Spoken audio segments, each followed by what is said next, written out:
নমস্কার, দেখছেন talk to Bangla. আমি অভিষেক রয়েছে আপনাদের সাথে। এই মুহূর্তে যে খবর নিয়ে উপস্থিত হয়েছি, রাহুল গান্ধী তাকে কোনো মতেই কিন্তু ছাড়তে পারছেন না। দেশের প্রধানমন্ত্রী তার বক্তব্যে প্রত্যেক দিন কোনো না কোনো ভাবে রাহুল গান্ধীকে ধরে একদম রাহুল গান্ধীর বাবা প্রত্যেককে টেনে টেনে আনছেন। এবং বিহারে তিনি একটা বড় সড়ো ঘোষণা করতে গিয়েছিলেন বলতে টেলিকনফারেন্সের মাধ্যমে ঘোষণাটা করেছিলেন। বিহারে তিনি সামনে তার বিভিন্ন মহিলারা ছিলেন বিহারে, অর্থাৎ যাদের জন্য ঘোষণাটা তাদেরকে রাখা হয়েছিল পর্দার একদিকে এবং দেশের প্রধানমন্ত্রী ছিলেন অন্যদিকে। এবং সেরকম ভাবে বহু সূচনায় তিনি করে থাকেন। এবং একটা গুরুত্বপূর্ণ আজকে যে সূচনাটা তিনি করলেন সেটা কিন্তু 10,000 টাকা করে দেওয়া হবে। 1,000 2,000 নয়, 10,000 টাকা করে সেই সব মহিলাদেরকে বিহারে দেওয়া হবে যেসব মহিলাদের বাড়িতে কোনো সদস্য সরকারি চাকরি করেন না। অর্থাৎ মোটামুটি এখানেই কভার হয়ে গেল অর্ধেক বিহার বা অর্ধেকের বেশি বিহার।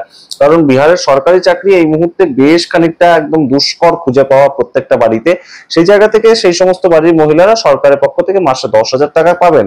এর পরবর্তীতে আরেকটা যেটা ক্লজ আছে, যদি কোনো বাড়িতে সরকারি চাকরি থাকে তাহলে সেই ক্ষেত্রে তারা যদি একদম আইটি ফাইল তাদের করতে না হয়, অর্থাৎ ইনকাম ট্যাক্স ফাইল করার জন্য একটা বেসিক স্ট্রাকচার আছে যে তার নিচে যদি রোজগার হয় সেই সময় তাকে আইটি ফাইল করতে হয় না। তাহলে সেই ক্ষেত্রেও একদম সরাসরি কিন্তু তার এই যে আইটি ফাইল যদি না করতে হয় তাহলেও তার রোজগার কম হিসেবে একদম পরিণত হচ্ছে, তাহলে তাকেও 10,000 টাকা দেওয়া হবে। অর্থাৎ পুরো বিহারটাকেই কিন্তু জাতি ধর্ম নির্বিশেষে 10,000 টাকা করে মহিলাদের সাহায্য করা হবে, সেই একটা স্কিম দেশের প্রধানমন্ত্রী ঘোষণা করলেন। কিন্তু সেক্ষেত্রে কোথায় তিনি রাহুল গান্ধীকে ধরে টানলেন? রাহুল গান্ধীর এই মুহূর্তে যে ভোট চোর গাদ্দি চোর স্লোগানটা, সেটা তো সারা বিহারে ছড়িয়ে পড়েছে এবং সেটার প্রতিফলন আমরা দেখতে পেয়েছি। দেশের স্বরাষ্ট্রমন্ত্রী বিহারে এসেছিলেন। আচ্ছা, আপনারা জানেন যে বিহারে এই যে রাহুল গান্ধী যাত্রাটা করে গেছে সেটা কি নিয়ে যাত্রা হয়েছে? এইরকম একটা সুখকর প্রশ্ন করেছিলেন তিনি। এবং তিনি এক্সপেক্ট করতে পারেননি একদম বিজেপির যারা সমর্থক, একদম সামনের সারিতে বসা বিভিন্ন ধরনের পদাধিকারীও হতে পারেন, তাদের মধ্যে থেকে উত্তর উঠে আসবে ভোট চুরি। সেই ধরনের যে অভিজ্ঞতা, তাই জন্য দেশের প্রধানমন্ত্রী আর সেই সবের দিকে যাননি। মানুষকে কিছু উত্তর জিজ্ঞেস করবেন সেই সবের দিকে আর যাননি। আর তিনি টেলিপ্রম্পটারে ছিলেন, তাই মানুষকে জিজ্ঞেস করাটাও একটু অসুবিধা। যাই হোক, তিনি একদম সরাসরি বলেন যে রাহুল গান্ধীর বাবা রাজীব গান্ধী, অর্থাৎ 1984 সাল 1985 সালে যার সরকার চলতো, সেই রাজীব গান্ধী কখনো বলেছিলেন 100 টাকা আমরা যদি সেন্ট্রাল থেকে দিই 15 টাকা মানুষ পায়, বাদ বাকি 85 টাকা মাঝখানকার যারা রয়েছে তারা খেয়ে নেয়। কিন্তু আমরা যে 10,000 টাকা দিচ্ছি এখন আপনাদের, সেটা একদম আপনাদের ব্যাংক অ্যাকাউন্টে জমা পড়বে। শুনুন দেশের প্রধানমন্ত্রী কি বললেন রাজীব গান্ধীর সম্বন্ধে এবং সেই সময় রাজীব গান্ধীর বলা বক্তব্য নিয়ে। তারপর আবার আসছে বিস্তারিত ব্যাখ্যা। রাহুল গান্ধীকেও ছাড়েননি, রাহুল গান্ধীর বিভিন্ন কাজকর্ম নিয়ে কটাক্ষ করেছেন আবারও দেশের প্রধানমন্ত্রী একই দিনে একই টেলিপ্রম্পটারের সভায়। আগে শুনুন রাজীব গান্ধীকে নিয়ে তার বক্তব্য।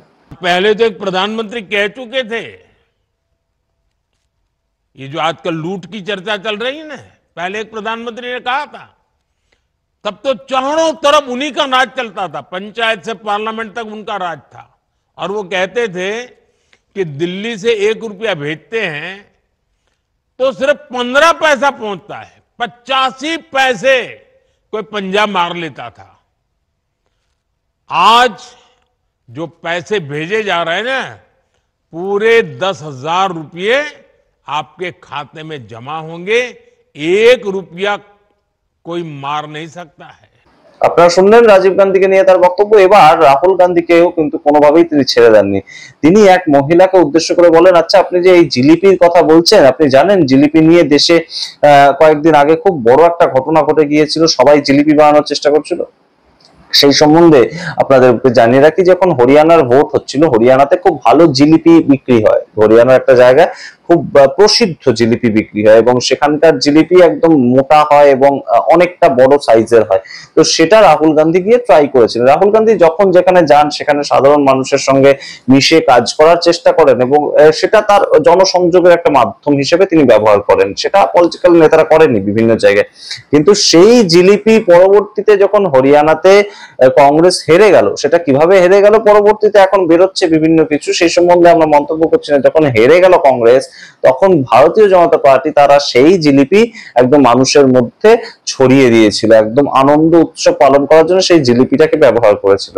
সুতরাং সেই জিলিপি নিয়েও কটাক্ষ করেছেন দেশের প্রধানমন্ত্রী। আগে শুনুন, তারপর আবার আসছে এনে বিস্তারিত ব্যাখ্যায়। अच्छा पुतुल देवी जी, आपने जलेबी की बात बोली। आपको मालूम है ना, बीच में हमारे देश में जलेबी पर बहुत राजनीति चलती थी। जी जी। আপনারা শুনলেন প্রথমে রাজীব গান্ধী, তারপর রাহুল গান্ধীর জিলিপি বানানো বিভিন্ন কিছু নিয়ে প্রধানমন্ত্রীর বক্তব্য। কিন্তু আমাদের যেটা সবচেয়ে গুরুত্বপূর্ণ এই মুহূর্তে প্রশ্ন একটা উত্থাপিত হচ্ছে যে দেশের প্রধানমন্ত্রী এত বড় একটা স্কিম একদম সরাসরি মানুষের সামনে নিয়ে আসছেন, 10,000 টাকা মহিলাদেরকে দেওয়া হবে, এবং যে 10,000 টাকা একদম পুরো বিহারকে কন্ট্রোল করে ফেলতে পারে, একদম ভোটের দিক থেকে বিহারকে কন্ট্রোল করে ফেলতে পারে 10,000 টাকা, সেরকম গেম চেঞ্জার একটা প্রজেক্ট নিয়ে আসছেন। সেখানে কেন এই ধরনের কথাবার্তা হঠাৎ তাকে বলতে হচ্ছে? সেটা কি কোথাও গিয়ে ভোট চোর গাদ্দি ছোড় এই যে স্লোগানটা, সেটা থেকে একদম কোথাও গিয়ে চাপা দেওয়ার চেষ্টা, যে কংগ্রেস আমলেও চুরি হতো, কিংবা কংগ্রেস অনেক চেষ্টা করেছিল হরিয়ানাতেও বিহারের মতন জিলিপি টিলিপি বানিয়ে চেষ্টা করেছিল, কিন্তু তারা পারেনি, এইগুলো কি কোথাও গিয়ে এর আড়ালে লুকিয়ে আছে? এই প্রশ্নগুলো উঠছে। এবং অবশ্যই তার সঙ্গে আপনাদের আরো একটা খবর দিয়ে দিয়ে, একই দিনে আইএনডিএ জোট তারাও কিন্তু পিছিয়ে নেই, একদম সরাসরি রাহুল গান্ধী, মল্লিকার্জুন খার্গে এবং তার সঙ্গে তেজস্বী যাদব, তারা 36% ভোটারকে বিহারে টার্গেট করে তাদের জন্য কিন্তু একটা পুরো ব্রোশিয়ার বের করেছে, এবং যেখানে তাদেরকে উদ্দেশ্য করে বেশ কিছু ঘোষণা করা রয়েছে যে তাদের যদি সরকার তৈরি করা সুযোগ দেন দেশের মানুষ, অর্থাৎ বিহারের মানুষ, রাজ্যের মানুষ, তাহলে সেই ক্ষেত্রে তারা কি কি করবে। কারা কারা এই 36%? আপনারা জানেন যে 20% বিহারে কিন্তু এই মুহূর্তে রয়েছে সংখ্যালঘু সম্প্রদায় বা মুসলিম সম্প্রদায়ের মানুষ, তেমনই কিন্তু একটা হিসাব উঠে আসে। বাদ বাকি রয়েছেন অন্তজ সম্প্রদায়, আদিবাসী সম্প্রদায়, যারাও কিন্তু বিহারের ভোটের ক্ষেত্রে অত্যন্ত গুরুত্বপূর্ণ একটা ভূমিকা পালন করেন। এবং ভারতীয় জনতা পার্টির বিরুদ্ধে যারা যারা রয়েছেন, একদম দীপঙ্কর ভট্টাচার্য সিপিআইএমএল এর পক্ষ থেকে, তেজস্বী যাদব আরজেডি পার্টির পক্ষ থেকে, কিংবা একদম সরাসরি কংগ্রেসের কানাইয়া কুমার, প্রত্যেকেই কিন্তু বলেছিলেন যে এসআইআরটা করে যে 65 লক্ষ মানুষের নাম বাদ দেওয়া হয়েছে, তার মধ্যে 36% মানুষের নাম ম্যাক্সিমাম বাদ গিয়েছে। অর্থাৎ এই 36% অন্তর্জ সম্প্রদায়, আদিবাসী সম্প্রদায়, পিছিয়ে পড়া সম্প্রদায়, দলিত সম্প্রদায়, সংখ্যালঘু সম্প্রদায়, এই ধরনের মানুষের নামটা বাদ দেওয়া হয়েছে, কারণ এদের ভোট ভারতীয় জনতা পার্টি পায় না। সুতরাং তাদেরকে টার্গেট করে এবার কিন্তু তেজস্বী যাদব, রাহুল গান্ধী, মল্লিকার্জুন খার্গে তারাও একটা বিশাল বড় একদম সরাসরি ব্রোশিয়ার বের করলেন। সেখানেও বেশ কিছু কিন্তু উন্নয়নমূলক কাজকর্ম তারা করবেন, তাদের সরকার আসলে কি কি ভাবছে, তাদের জন্য কি কি করা হবে, এই ধরনের মানুষদের জন্য, এই যে পার্সেন্টেজ অফ মানুষ, তাদের জন্য কি কি করা হতে পারে, সেই বিষয়গুলো কিন্তু এই মুহূর্তে আরো মানুষের সামনে হাইলাইট করতে চাইছে।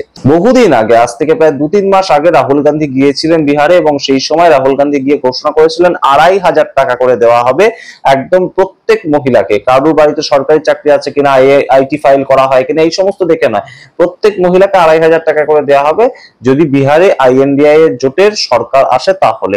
এবং সেই ধরনের ঘোষণা যখন রাহুল গান্ধী করেছিলেন, এবং তেমন ভাবে আজকে আইএনডিএ জোটের পক্ষ থেকে ঘোষণা করা হলো শুধুমাত্র 36% মানুষ, যারা পিছিয়ে পড়া সম্প্রদায়, দলিত সম্প্রদায়, আদিবাসী সম্প্রদায়, কুর্মী সম্প্রদায়, এই ধরনের মানুষদের জন্য কিন্তু একটা বড় সড়ো প্যাকেজ তারাও আনতে চলেছে। সুতরাং এই মুহূর্তে হাড্ডাহাড্ডি বিহারের লড়াই। কিন্তু কেন হঠাৎ করে দেশের প্রধানমন্ত্রী হঠাৎ করে রাহুল গান্ধীর কথা টেনে আনছেন, তার যে প্যাকেজ, নতুন প্যাকেজ তিনি ঘোষণা করছেন, সেখানে রাহুল গান্ধীর জায়গাটা কোথায়?